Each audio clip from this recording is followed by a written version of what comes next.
패션 유학 가지 마세요. 안녕하세요 여러분, 코디제니의 유제니입니다. 여러분은 남 얘기 잘 들으시는 편일까요? 그러니까 남이 하는 조언이나 내가 해봤는데 이렇더라 이런 얘기들이요.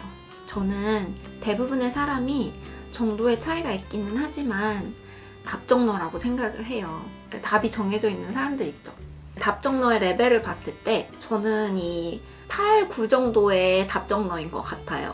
남 얘기를 잘 안 듣는다는 거죠. 제가 만약에 하고 싶은 게 있으면 몇 년이 걸리든 어떻게 해서든지 하고 말아요. 제가 이 얘기를 하는 이유는요, 제가 오늘 여러분에게 저의 경험을 바탕으로 제가 생각하는 점에 있어서 이야기를 해보려고 해서 그래요. 이 사람의 경험이고 내 경험은 다를 수 있겠다, 이렇게 참고적으로만 생각해 주시면 좋을 것 같아요. 그래서 오늘 할 얘기는 뭐냐면요, 제가 예전에 패션 유학의 장점에 대해서 영상을 찍었던 적이 있어요. 이번에는 패션 유학 가지 마세요, 이런 느낌의 이야기를 해보려고 하는데요. 오늘 말씀드리는 것들 잘 기억해 두셨다가 유학 생활에 참고하시길 바라겠습니다. 가장 먼저 패션 유학 추천하지 않는 이유 첫 번째, 모든 분들이 예상하시리라고 봅니다. 돈이 너무 많이 들어요. 너무 많이 들어요.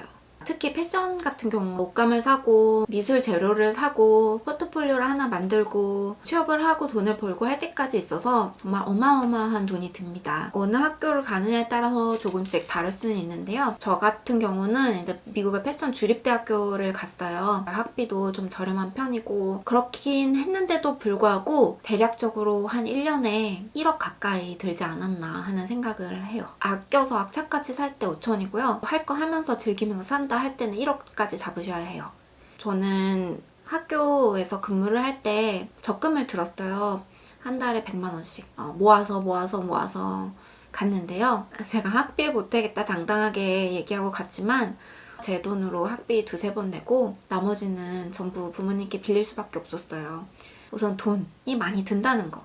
이렇게 많이 드는 이유는 우선은 뉴욕으로 미국 유학을 가시는 경우에는 집값이 정말 비쌉니다. 친구들이랑 같이 룸메이트로 산다고 했을 때도 적어도 한 달에 100만 원 이상은 내야 하고요. 원룸 스튜디오 같은 데서 나 혼자 살겠다 하는 경우에는 외곽으로 나가게 되더라도 200만 원 가까이는 생각을 하셔야 해요. 아주 운이 좋아서 100만 원 이내에 집을 구하기도 하는데 굉장히 어렵습니다.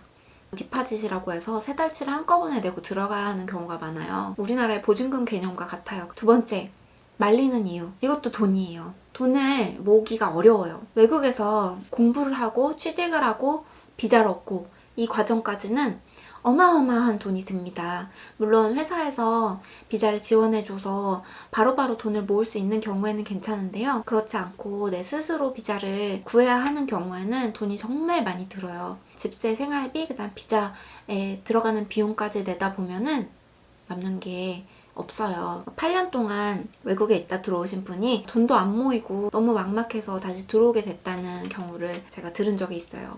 돈에 관한 거 그 2가지. 저 같은 경우도 많이 돈을 못 모았어요. 외국에서. 저축도 거의 못했어요. 저도 비자를 제가 비용을 감당을 했거든요. 제가 모은 돈은 거의 비자에 들어갔고 이대로는 도저히 돈이 안 모일 것 같은 거예요. 한국에 들어오게 되는 이유 중에 하나가 되었죠. 특히나 뒤늦게 유학을 떠나신 분들은 그 부분이 나중에는 좀 많이 불안함의 요소로 작용할 수가 있죠. 세 번째는 언어예요. 언어의 장벽은 여러분 생각보다 높아요. 학교를 다닐 때는 괜찮아요. 외국 학생들이 많기 때문에 교수님들께서 되게 천천히 발음을 해주시거든요. 알아듣지 못하면 질문하면 돼요. 그런데 여러분이 반대로 생각해 보시면 돼요. 내가 한국에서 일하는 보스인데 외국 친구가 말을 잘 못 알아들어요. 우리나라 사람은 말을 잘 알아들어요. 둘이 일하는 능력은 거의 비슷해요. 초보자, 그러니까 엔트리 레벨에는 일하는 능력이 비슷할 수밖에 없거든요. 정말 뛰어나서 이 사람이 원하는 걸 칼같이 파악해서 일을 빠르고 효율적으로 정확하게 하는 경우에는 달라요. 그런 분들은 살아남아요. 어떻게 해서든지 살아남는데 터득하기까지 시간이 조금 걸리는 사람들 있죠. 그런 분들은 인턴십을 정말 많이 해보셔야 되고요. 인턴십에서 초반에 엄청 깨질 수 있어요. 말도 못 알아듣죠. 일도 잘 못하죠. 누가 뽑아요? 그죠? 살아남겠다는 일념 하나로 영어 공부를 정말 열심히 하고 가셔야 해요. 적응 기간이 한 1년 정도 걸렸던 것 같아요. 언어 능력이 뛰어나신 분들은 저보다 빠를 수도 있어요. 하지만 이 부분은 정말 큰 장벽이 될 수 있다는 거 기억을 해주셨으면 좋겠습니다. 그리고 다음, 아까 잠깐 언급했던 내용인데요. 비자예요, 비자. 취업을 하는 동시에 회사에서는 외국인을 취업시켜주기 위한 취업 비자 프로세스에 들어갈 준비를 해요. 4월 달에 비자를 4월 맞나? 제 기억으로는 맞을 거예요. 그때 들어가서 결과가 빠르면 7, 8월, 늦으면 9월, 10월까지 그렇게 나옵니다. 이 과정에는 비용이 들어가고요.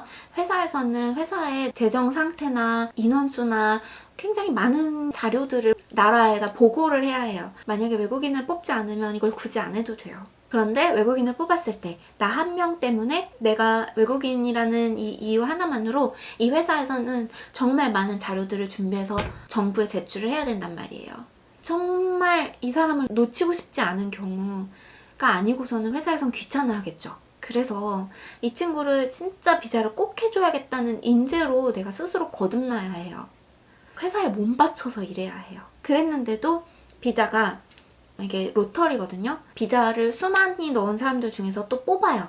비자를 지원한 사람이 몇 명인지에 따라서 경쟁률이 2대1이 될 수도 있고 3대1이 될 수도 있고 4대1이 될 수도 있어요. 아주 운이 좋아서 당첨이 된 경우에도 나중에 심사에서 떨어질 수 있어요. 회사가 너무 작다든지 인원이 너무 작다든지 회사의 재정 상태가 건강하지 않다든지 제가 만약에 비자를 들어갈 때는 제가 그동안 어떻게 노력을 했고 앞으로 나는 어떤 계획을 가지고 있고 여기서 어떤 일들을 할 것이고 내가 이 회사에서는 얼마나 중요한 존재고 이런 것을 어필을 해줘야 돼요. 심사관이 봤을 때 이 사람이 우리나라에서 이 일을 꼭 반드시 해야겠는데 하는 경우가 아니고서는 떨어질 수 있어요. 저는 그 비용이 전부 다 해서 변호사는 한 4,000달러 정도 들었던 것 같고요. 로터리 빨리 결과 나오도록 그 신청한 것까지 해가지고 거의 한 6, 7천 불은 들었던 것 같아요. 회사에서 비자가 들어가는 경우에는 그렇게까지 많이 안 해도 돼요. 회사가 변호사가 있을 법한 큰 회사여야 되고 외국인들을 많이 고용을 해서 그런 것에 익숙해진 회사가 좋아요. 근데 회사에서 외국인을 고용한 경험이 거의 없고 한 경우에는 인터뷰를 볼 때 취업 비자를 회사에서 반드시 지원을 해줘야 된다라는 부분을 언급을 꼭 하셔야 해요. 취업의 어려움에 대해서도 말씀을 드릴 수가 있겠는데요. 취업이 이러한 이유들로 어렵습니다. 덧붙여서 말씀을 드리면 저는 29인가 30 그쯤에 갔어요. 학교 다니고 일하고 인턴도 하고 하다가 오니까 저는 이제 나이가 어느 정도 됐잖아요. 돌아왔죠. 이제 취업을 해야 되잖아요. 당연히 그냥 디자이너를 해야겠다라고 생각을 했었어요. 대기업에도 원서를 넣고 조그만 기업도 넣어보고 했어요. 다행히 작거나 어느 정도 이름이 알려진 곳에서도 합격을 했었어요. 그런데 대기업은 원서부터 통과할 수가 없었어요. 우리나라는 아직까지는 나이로 서열이 되잖아요. 27, 8을 넘겨서 들어온 경우에는 대기업이나 이런 데 취업하는 거는 조금 무리가 있을 수 있어요. 한국에서의 일 경험이 전무할 때는 더더욱이요. 이제 어느 정도 현실적이고 물질적인 부분에 대해서는 이야기를 드린 것 같고요. 정서적인 정신적인 그런 부분으로 넘어가 볼게요. 엄청난 외로움을 감당하셔야 해요. 외국에서 열심히 살아보겠다고 외국인 친구들과 함께 지내고 하는 경우에 그 문화에 이렇게 쏙 스며들기가 어려워요. 저는 한국인 친구들도 있었고 외국인 친구들도 있었는데요. 특히 너 어릴 때 그거 봤냐? 하면서 이런 얘기들 한국인 친구들끼리도 많이 하잖아요. 하나도 못 알아들어요. 그 사람들의 문화로 들어갔을 때 문화 장벽이 생각보다 높더라고요. 그런 부분이 엄청난 외로움으로 작용을 할 수가 있어요. 특히 외로움 많이 타시는 분들, 주변에 가족도 없고 한국에서 친했던 친구랑도 전화로만 얘기할 수 있고 뼛속 깊은 외로움이라는 게 무엇인지, 고독이란 무엇인지 인생에 대해서 통찰해 볼 수 있는 좋은 기회가 되긴 하지만 자칫하면 마음이 정말 우울해질 수 있는 단점이 있습니다. 마지막이에요. 책임감이에요. 책임감. 나 혼자 가서 모든 것을 해결해야 해요. 집을 구하고 룸메이트를 구하고 학비를 내고 알바를 구하고 한국에서도 할 수 있는 부분이긴 하지만 모든 것이 영어로 되어 있는 상태에서 딱히 물어볼 사람도 없는 검색만 해보면은 거의 대부분의 답변들이 있잖아요. 외국에선 그걸 영어로 해야 하고 어디서 찾아야지 이런 정보들이 나오는지 정말 알기가 어려워요. 나는 미국에서 살고 싶고 미국의 문화에 이렇게 녹아들고 싶은데 모든 것을 혼자서 해야 할 때, 겪어 나가야 할 때 닥치는 어려움들을 스스로 해결해야 될 때 그런 일이 많이 생기는 것 같더라고요. 그래서 지금까지 패션 유학 가면 안 되는 이유들에 대해서 말씀을 드렸어요. 이렇게 단점이 너무너무 많은데 그래도 저는 그래도 가고 싶은 분들에게 가시기를 조심스럽게 추천드리는 바가 있다면 이 많은 것들을 극복해 나가는 과정에서 되게 뿌듯해요. 이런 어려움을 겪고 나서도 나는 이걸 해냈고 하고 싶은 것을 부딪혀봤고 저 같은 경우에 돌아와서 제가 좋아하고 하고 싶었던 일을 찾았잖아요. 그래서 저는 유학 갔다 온 거에 있어서 후회는 없습니다. 저에 대해서 한국에서 있었다면 죽어도 몰랐을 것 같은 것들을 엄청 많이 깨닫고 왔어요. 그래서 유학을 가라는 거냐 말라는 거냐 여러분 하고 싶은 대로 하십시오. 대신 가실 때는 제가 말씀드렸던 이 부분들을 반드시 각오를 하시고 가시는 것을 추천드립니다. 여러분이 선택에 후회가 조금이나마 덜 하시기를. 그럼 오늘의 영상은 여기까지고요. 궁금하신 점이 있거나 느끼신 점 있으시면은 여기 밑에 댓글로 알려주시면 정말 감사하겠습니다. 저는 다음에 좋은 정보를 가지고 찾아오도록 하겠습니다. 그러면 빠이. 이렇게 카메라만 켜면 간지럽지? 찍었네.